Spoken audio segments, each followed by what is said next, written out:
In this video, we're going to see two examples about solving for theta in an example with trigonometric identities, and we're going to incorporate some factoring tricks.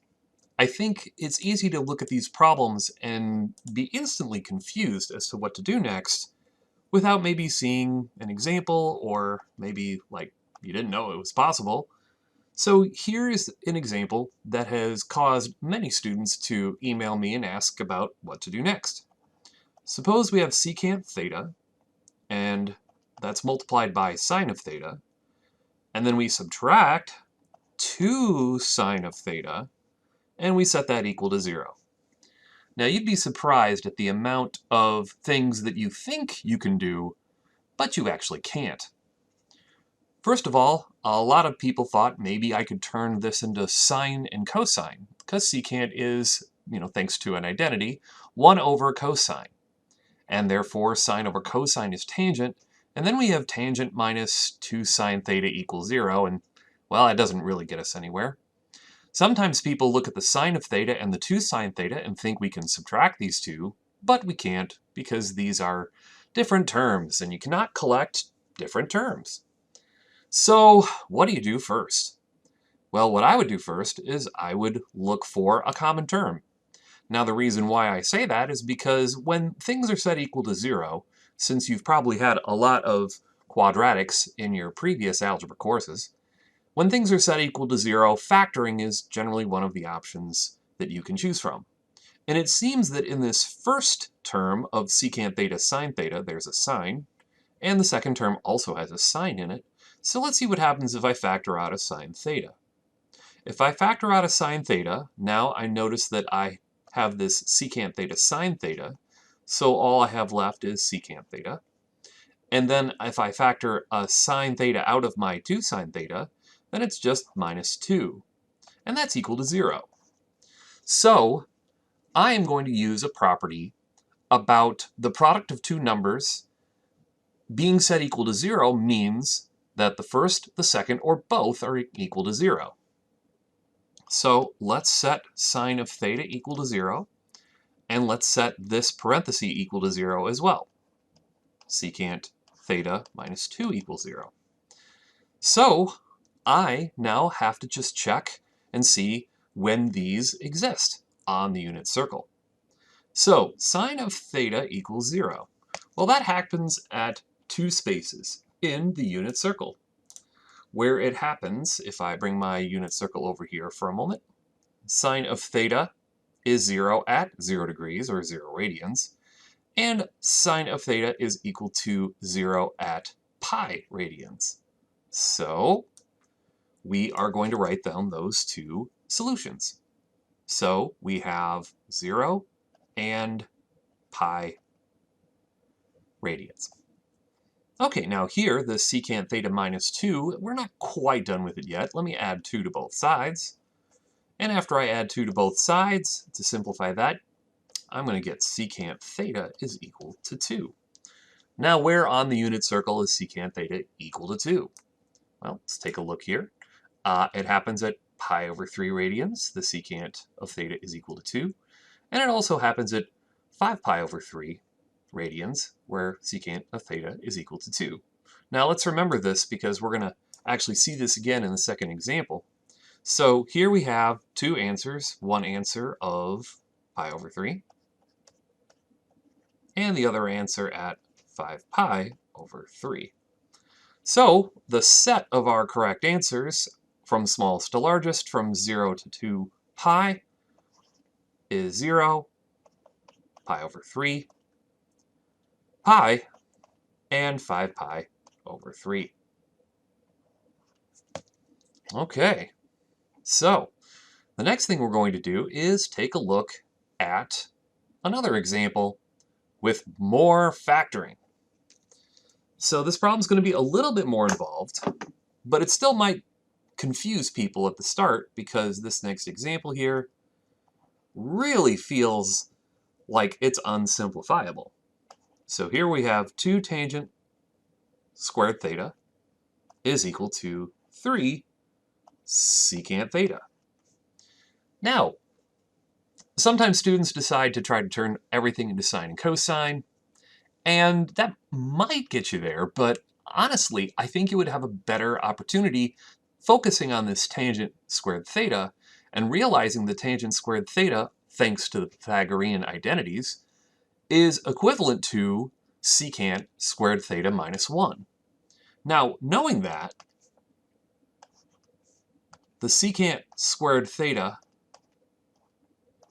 minus 1, once I distribute this 2 to the inside of the parenthesis, now I will have an equation that's completely in terms of secant.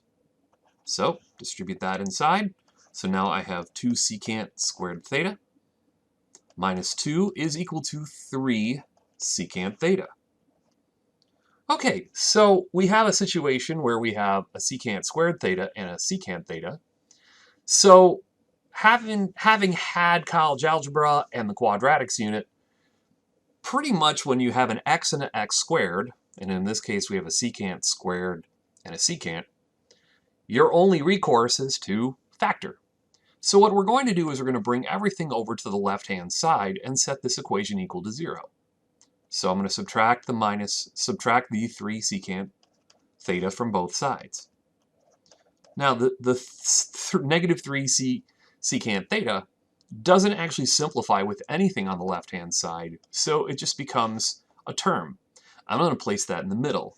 So 2 secant squared theta minus 3 secant theta minus 2. Make that look a little nicer there. Okay. So now what I should do is I should use some factoring. But I think what makes this problem a little bit easier, or could make this problem a little bit easier, is if I do just a quick substitution. I'm going to let u equals secant of theta. And in doing so, now the equation is 2u squared minus 3u minus 2 equals 0.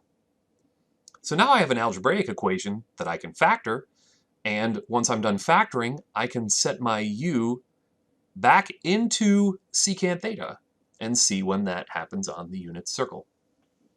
I could have done this step actually a long time ago. Back up here in this step, where I'm putting the little star, I could have written it as, and done my substitution there, 2u squared minus 2 is equal to 3u. And you could have seen that if I subtract the 3u from both sides, like so, I would have 2u squared minus 3u minus 2 is equal to 0. Exactly what I have down here. But let me erase that because this is redundant now that we have it written down there. And let's start factoring this problem up here. 2u squared minus 3u minus 2 equals 0. A lot of different ways to factor this. I like the master product method. This is where you take the first term and multiply it by the last term, negative 4. Now, negative 4 can be made several different ways. It can be made as negative 2 and 2. It can be made as negative 1 and 4. It also can be made as negative 4 and 1. But only one of these combinations is going to make our negative 3u.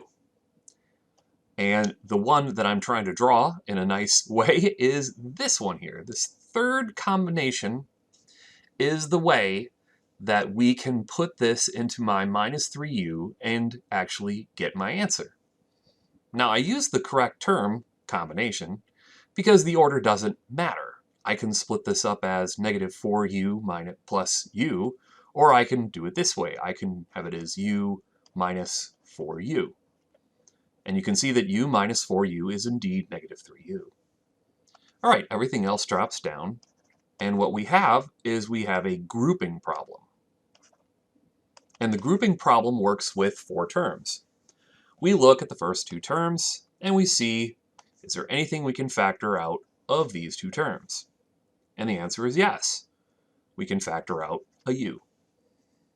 This means that we have left 2u plus 1. Okay, now we're going to look at the next two terms. We'll look at them over here. And what can we factor out of these two? Well, it looks like I can factor out a negative 2. Now, if I have inside the blue parenthesis the same thing as in the left blue parenthesis, then I know that my grouping works.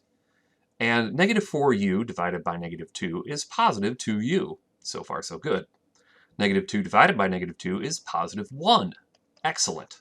Which means that now I have a new grouping, and I can put the 2u plus 1 together, and I can put the u minus 2 together in its own parentheses. All right, now I've worked, if this kind of factoring is confusing to you, I have made factoring videos that explain this master product method of how to factor. And of course, if you find a better way to factor, or you have your own way by either using an area map or the guess and check method, feel free to use which works best for you. But now I'm going to solve my problem, and I'm going to solve this problem like so. U minus 2 is equal to 0. Also, 2u plus 1 is equal to 0. Now I'm going to solve for u in each case. Add 2 to both sides. U is equal to 2. Now over here I'm going to subtract 1 from both sides. 2u is equal to negative 1. And then I'm going to divide by 2. And u is equal to negative 1/2. Now, these are not my answers because what we did back here, I'm highlighting that u is equal to secant theta. So what I'm going to do is I'm going to plug that secant theta back into my problems. So therefore, over here, secant theta is equal to 2. And we found that actually on the previous problem. Secant theta is equal to 2 at pi over 3 and 5 pi over 3. All right, so that's kind of nice since we've looked that up before.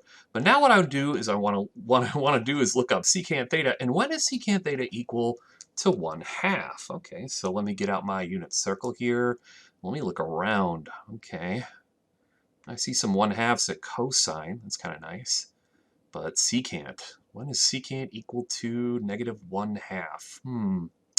Well, I don't see any opportunities when secant theta is equal to 1/2, so there are no answers for that. So the answer set for this problem is just these two, pi over 3 and 5 pi over 3.